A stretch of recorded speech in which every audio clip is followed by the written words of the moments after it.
Hello students, welcome to the Agnij online classes. और आज की क्लास में हम आगे बढ़ाएंगे क्लास 12th मैक्रो इकोनॉमिक्स का chapter aggregate demand and related concepts. So students, aggregate demand का कॉन्सेप्ट समझने के बाद अब हम एग्रीगेट सप्लाई का कॉन्सेप्ट समझने जा रहे हैं। और ये लगभग जो डेफिनेशन है इन दोनों की, जो आपने क्लास 11th में पढ़ी थी, डिमांड और सप्लाई की, जो कि इंडिविजुअल डिमांड और इंडिविजुअल सप्लाई थी। लेकिन यहाँ पर हम क्या पढ़ रहे हैं? टोटल डिमांड पढ़ रहे हैं एक देश की, और टोटल सप्लाई पढ़ रहे हैं। तो जैसे कि 11th में आपने किया था, डिमांड जब आप पढ़ रहे थे तो आपने एक कंज्यूमर के तरीके से सोचा था, और जब आप सप्लाई पढ़ रहे थे तो आपने एक प्रोड्यूसर के हिसाब से सोचा था। तो उसी तरह स्टूडेंट्स, यहाँ पर भी आपको जब एग्रीगेट सप्लाई आप पढ़ें तो यहाँ पर आप प्रोड्यूसर के हिसाब से ही सोचें। तो स्टूडेंट्स, यहाँ पर आप देख सकते हैं, it refers to money value of final goods and services that all the producers are willing to supply in an economy in a given time period. So इसका मतलब क्या है? एग्रीगेट सप्लाई मतलब टोटल सप्लाई। और किस चीज़ की supply students? Final goods and services. ठीक है, यहाँ पे सिर्फ और सिर्फ याद रखिएगा, फाइनल गुड्स एंड सर्विसेज होना चाहिए। ये डिमांड वाले टॉपिक में भी था जब हमने पढ़ा था, क्योंकि final goods and services he value देते हैं स्टूडेंट्स। ठीक है, जो चीज़ यूज़ करने के लिए बिल्कुल रेडी है और उसको एंड में यूज़ कर भी लिया जाता है, उसको आगे बेचा नहीं जाता, या उसको किसी और चीज़ में बदल के आगे बेचा नहीं जाता है बेसिकली, या कहीं और बढ़ाया नहीं जाता आगे, उसको वहीं पे कंज्यूम कर लेना है, तो उसी को बोलते हैं फाइनल गुड्स एंड सर्विसेज। इसका ऑपोजिट होता है इंटरमीडिएट गुड्स एंड सर्विसेज।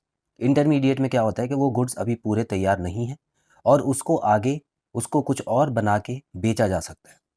तो स्टूडेंट्स, चाहे वो एग्रीगेट डिमांड हो चाहे एग्रीगेट सप्लाई हो, याद रखिएगा फाइनल वर्ड लगाना मत भूलिएगा, क्योंकि गुड्स एंड सर्विसेज बेसिकली वो कंज्यूमर जो यूज़ कर रहा है उसके बेसिस पे होते हैं।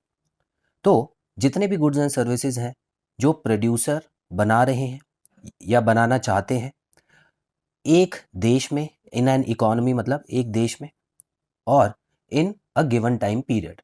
सो टाइम पीरियड भी बेसिकली ज़रूरी है, क्योंकि स्टूडेंट्स क्या होता है, कुछ प्रोड्यूसर्स ये सोचते हैं कि ये सामान हम आज लॉन्च नहीं करेंगे, ये सामान हम अगले साल लॉन्च करेंगे तो हमको ज़्यादा फ़ायदा होने के चांस है। तो वो जो अगले साल वाला टाइम है वो इसमें इंक्लूड नहीं होगा, अगले साल वाली जो सप्लाई है वो इंक्लूड नहीं होगी, क्योंकि उसी समय जब वो ये सोच रहे हैं उसी समय वो जितना सप्लाई करना चाहते हैं वही इसमें काउंट होता है। क्लियर है? तो ज़्यादा मुश्किल डेफिनेशन नहीं है, यहाँ पे बड़ी सिंपल डेफिनेशन है।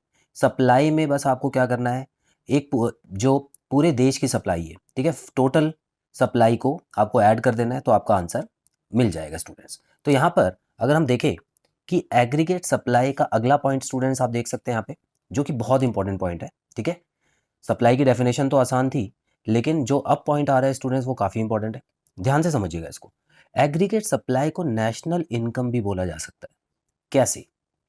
स्टूडेंट्स देखिए, एग्रीगेट सप्लाई बेसिकली कौन करता है? ये प्रोड्यूसर्स करते हैं। और आपको याद होगा कि प्रोड्यूसर जो होते हैं फैक्टर्स ऑफ प्रोडक्शन के बने होते हैं। कहने का मतलब है कि जो प्रोड्यूसर होते हैं वो चार लोग मिलके कोई भी सामान प्रोड्यूस करते हैं। कौन कौन से चार लोग होते हैं स्टूडेंट्स? देखिए, एक तो होता है लैंड, ठीक है, उसके बाद लैंड के बाद आता है लेबर, उसके बाद आता है कैपिटल, और लास्ट में आता है एंटरप्रेन्योर। याद होगा आपको 11th में पढ़ाया गया था, है ना? तो स्टूडेंट्स, ये चार लोग मिलके कोई भी सामान बनाते हैं, इनके अलावा कोई और आदमी की ज़रूरत नहीं होती। लैंड हो गया ज़मीन, लेबर हो गए उस पे काम करने वाले लोग, कैपिटल हो गए जो मशीनरी है या और भी कोई इन्वेस्टमेंट है, और एंटरप्रेन्योर हो गया जो इन तीनों को ऑर्डर देता है, इन तीनों को संभालने का काम करता है। तो ये चार लोग मिलके कोई सामान बनाते हैं। अब स्टूडेंट्स, इन्होंने कुछ सामान बना लिया, मान लेते हैं किसी भी सामान के इन्होंने 100 यूनिट्स बना लिए, ठीक है, फैक्ट्री में तैयार हो गए 100 यूनिट्स। अच्छा, ये चीज़ मान के चलना कि पूरे देश में सिर्फ इन्हीं की फैक्ट्री में सामान बनता है और कहीं सामान नहीं बनता, ठीक है। तो ये जो 100 यूनिट्स बने हैं ये सिर्फ और सिर्फ इन्हीं की फैक्ट्री में बने हैं, और पूरा देश यहीं से सामान खरीदेगा। आई होप ये चीज़ क्लियर है। अब स्टूडेंट्स, ये 100 यूनिट जो इन्होंने बनाए हैं इनको ये बेचने निकल गए, बेचते हैं इसको, जिसके लिए इनको फिलहाल के लिए मान लेते हैं कि इनको टोटल अमाउंट मिलता है 500 रुपीज़, ठीक है, 500 रुपीज़ इनको टोटल मिल गया। अब ये 500 रुपये का क्या करेंगे? तो ये एग्रीगेट सप्लाई के बाद बेसिकली इनकी एक इनकम हो गई ना, सप्लाई होने के बाद क्या हो गया, ये इनकम आ गई। तो ये जो इनकम है स्टूडेंट्स, इनका क्या करेंगे, ये 4 लोग मिलके बांट लेंगे। और ये 4 लोग कहाँ से आए हैं, इतना भी याद रखिएगा स्टूडेंट्स, जो घर पे रहने वाले लोग हैं, जिनमें से कुछ लोग काम पे निकलते हैं बाहर, तो वो यहीं पे काम करते हैं क्योंकि फैक्ट्री पूरे इंडिया में एक ही है, ठीक है।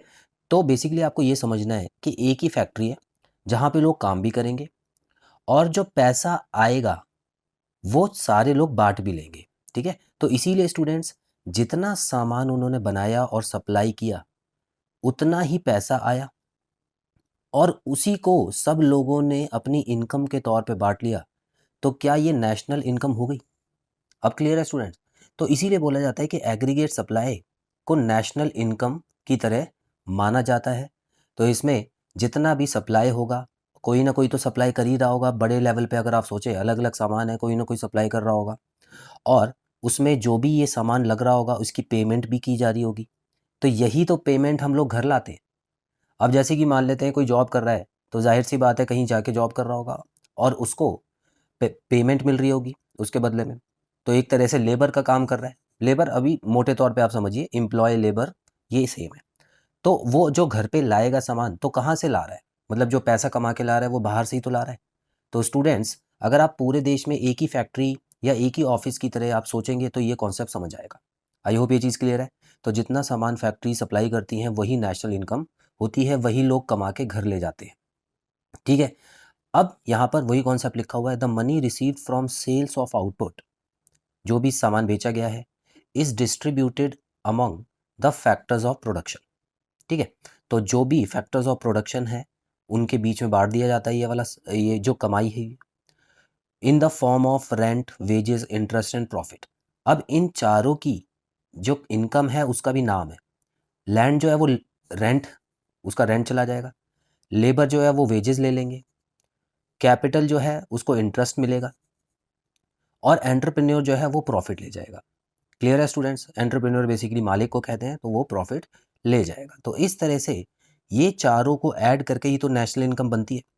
अगर आपने नेशनल इनकम का चैप्टर अच्छे से पढ़ा है तो आपको समझ आएगा जो इनकम मेथड है वो ये चारों को ऐड करके होता है, ठीक है। तो स्टूडेंट्स, फाइनल जो शॉर्ट में अगर हम बात करें, this factor payment constitutes the national income. तो इसीलिए जितना भी एग्रीगेट सप्लाई करके पैसा कमाया है वही नेशनल इनकम अकाउंट हो जाता है। और एक नया पॉइंट और आगे है जो कि आपको एज अ फॉर्मूला याद करना है स्टूडेंट्स। तो हमको इतना तो पता लग गया, एएस जो है वो नेशनल इनकम के बराबर है और नेशनल इनकम को किससे डिनोट करते हैं? वाई से डिनोट करते हैं, ठीक है। जहां पर भी वाई लिखा होगा आप समझ जाना नेशनल इनकम है। तो क्या मैं ये लिख सकता हूँ स्टूडेंट्स कि Y is equal to A S, है ना? इतना तो हमको समझ आ गया कि ए एस जो है वो वाई के बराबर होता है। अब एक और चीज़ समझ लीजिए कि जब ये लोग पैसा कमा के घर लाएंगे तो ये दो काम करेंगे उस पैसे का, या तो कुछ खरीद लेंगे, कंज्यूम कर लेंगे, या कुछ पैसा बचा लेंगे। यही तो दो काम होते हैं, ठीक है। आपके पेरेंट्स अगर कहीं से पैसा लेके आते हैं तो वो दो काम ही करते हैं, या तो वो खर्च कर लेते हैं या उसको बचा लेते हैं, ठीक है। यहाँ पे अभी इन्वेस्ट करने वाला ऑप्शन अभी नहीं माना गया है, तो अभी फिलहाल आप ये इतना याद रखिएगा, कंजम्पशन और सेविंग। तो स्टूडेंट्स, यहाँ पर सिंपल तरीके से सी जो था ये वही वाला सी है जो हमारा एग्रीगेट डिमांड में था, याद रखिएगा। तो सी हाउस होल्ड का कंजम्पशन है और सेविंग क्या हो गई, जो उन्होंने पैसा बचा लिया। तो फॉर्मूला क्या बन गया students? National income is equal to aggregate supply is equal to consumption plus saving. Clear है? बड़ा ही सिंपल फंडा है। तो कंजम्पशन और सेविंग को ऐड करके ही नेशनल इनकम बनती है और नेशनल इनकम एग्रीगेट सप्लाई के बराबर होती है।